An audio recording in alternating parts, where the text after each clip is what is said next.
I want to get your opinion on all of the news that's breaking right now. On Monday, Google said suspected Russian agents paid for tens of thousands of dollars worth of political advertisements last year aimed at swaying the 2016 presidential election.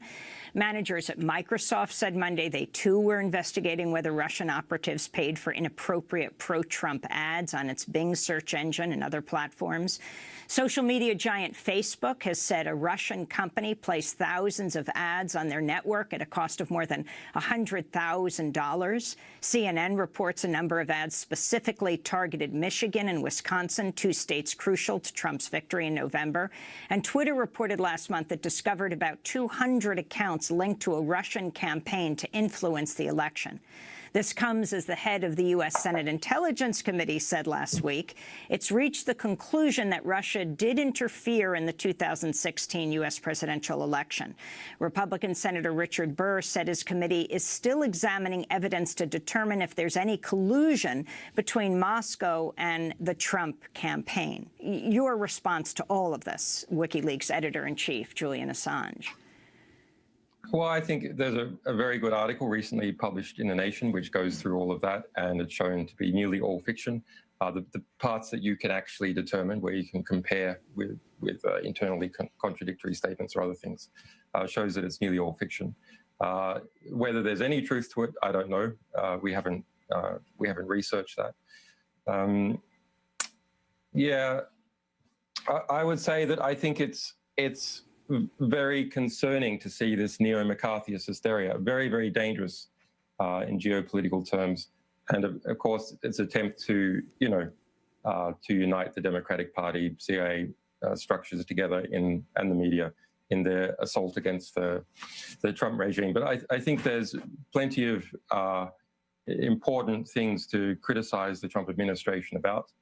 For example, their promises to help the working class, but in fact, trying to push forward enormous tax cuts for the rich. And that these are the things that should be concentrated on, not leaping into an insane bout of anti-Russian hysteria. Julian Assange, I wanted to ask you about Roger Stone. In March of 2016, he posted on Facebook that he, quote, never denied that Assange and I had a mutual friend who told me WikiLeaks had the goods on HRC, that's Hillary Rodham Clinton, and would begin disclosures in October. He did, and they did. I didn't admit it. I announced it, unquote.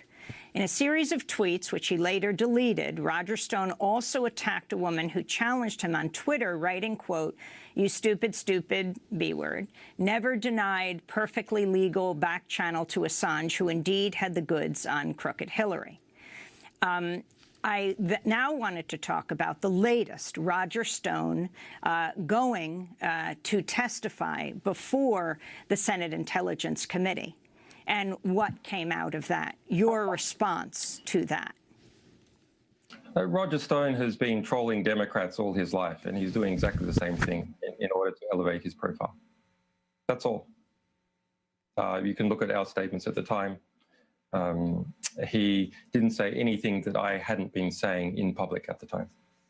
So let me turn to Democratic Congressman Adam Schiff speaking at a hearing of the House. Just say that the effectiveness of that trolling just shows you how mad the U.S. political culture has become. Is Roger Stone presented as a credible character in his statements? Is that a credible person? Do Democrats think that he's credible? Well, I think the issue is his closeness to Trump and whether or not you think Trump or Roger Stone is credible. Look, he's if he had something to worry about, why would he be deliberately playing it up constantly? He doesn't have anything to worry about. That's why he's playing it up. What do you mean? He doesn't have anything to worry about because there is no back channel. There was never a back channel. We've said it at the time. He's produced no evidence of it. We've complained about it. He's simply trolling the absolute, they want to be trolled. They don't care. They don't care what the truth is at all. So all they want is some little propaganda point that they can use to somehow satisfy their ridiculous fantasies about taking down Trump in relation to Russia. And if Roger Stone is going to help with that, they will give him a massive platform. And that's exactly what they've done. He sold a lot more books as a result. I mean, you have to admire the chutzpah and I suppose the cleverness at which he's done it. It's in some sense admirable. What is not admirable, even though it's really irritated us, is the, I don't know, the slavish reaction of those. You know, he just throws a ball like that, and these mindless mobs of people aligned to the Democrats and the democratically aligned media in the United States run after it and eventually over the cliff. Well, let me turn to Democratic Congressman Adam Schiff speaking at a hearing of the House Intelligence Committee earlier this year. On August 8th, Roger Stone, a longtime Trump political advisor and self-proclaimed political dirty trickster, boasts in a speech that he has communicated with Assange and that more documents would be coming, including an October surprise. In the middle, he also communicates with a Russian cutout Guccifer 2 and authors a Breitbart piece denying Guccifer's links to Russian intelligence. Then later in August, Stone does something truly remarkable when he predicts that John Podesta's personal emails will soon be published. Trust me, he says, it will soon be Podesta's time in the barrel, #CrookedHillary. In the weeks that follow, Stone shows a remarkable prescience. I have total confidence that WikiLeaks and my hero, Julian Assange, will educate the American people soon, he says, #LockHerUp. Payload coming, he predicts, and 2 days later, it does. WikiLeaks releases its first batch of Podesta emails. The release of John Podesta's emails would then continue on a daily basis up until the election.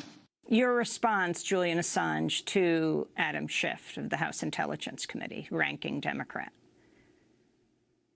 Well, Schiff is not a credible person. He's just lying in order to, score political points. I had been saying all these things publicly, that we were going to publish information on Hillary Clinton before the election.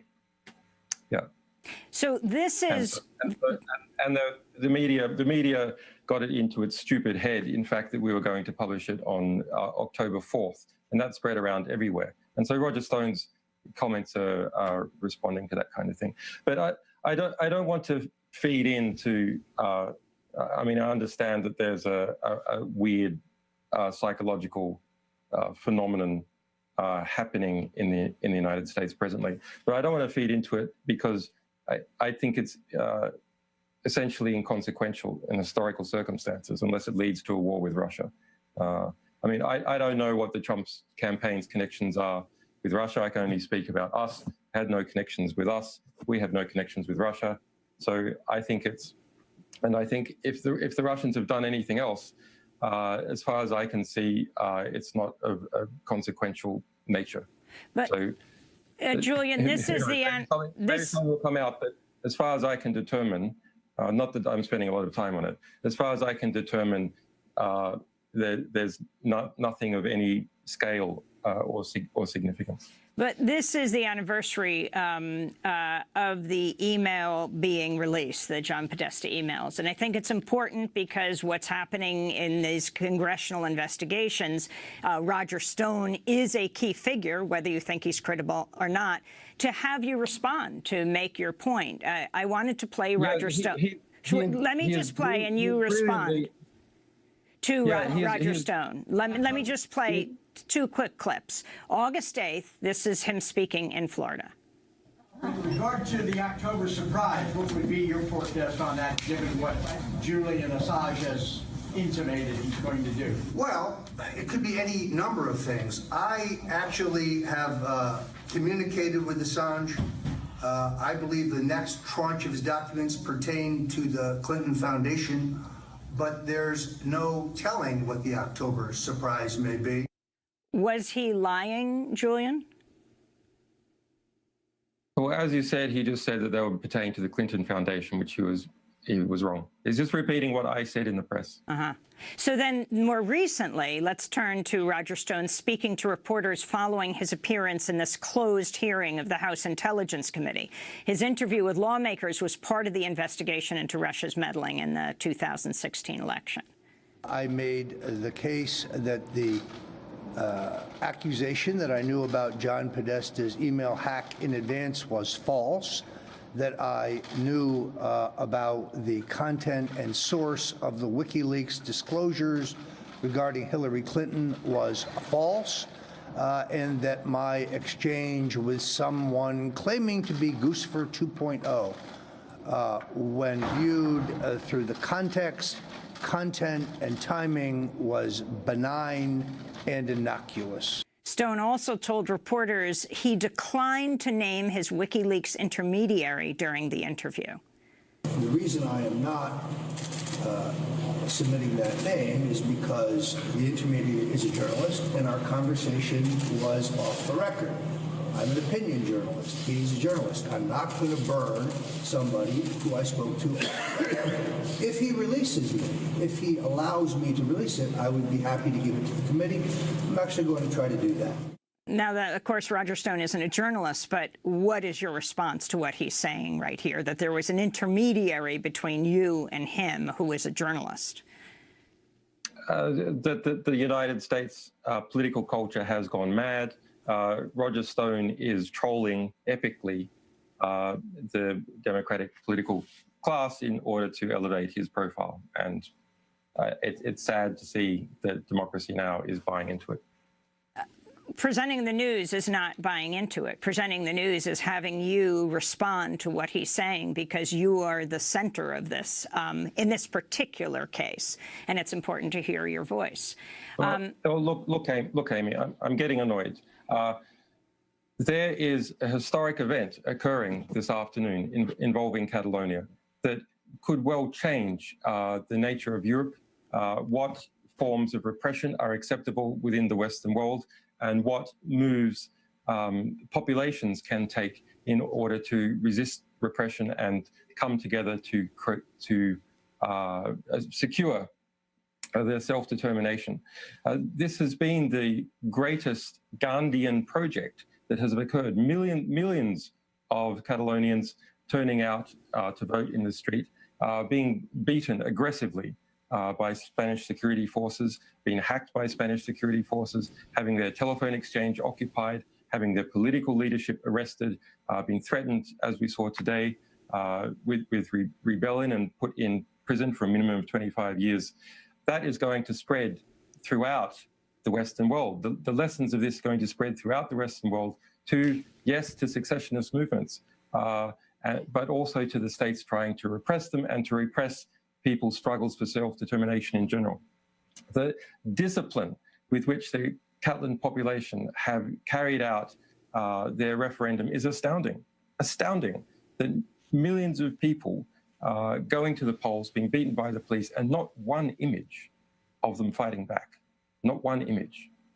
That's incredible discipline. It's similarly in their marches and so on. And if the US left is not absolutely obsessed with what is happening there and the redefinition that is occurring of the nature of the relationship between population and state, well, I mean, I have no time for you. Well, we certainly had time for you today, Julian, and I think you made some really critical points, and they're important.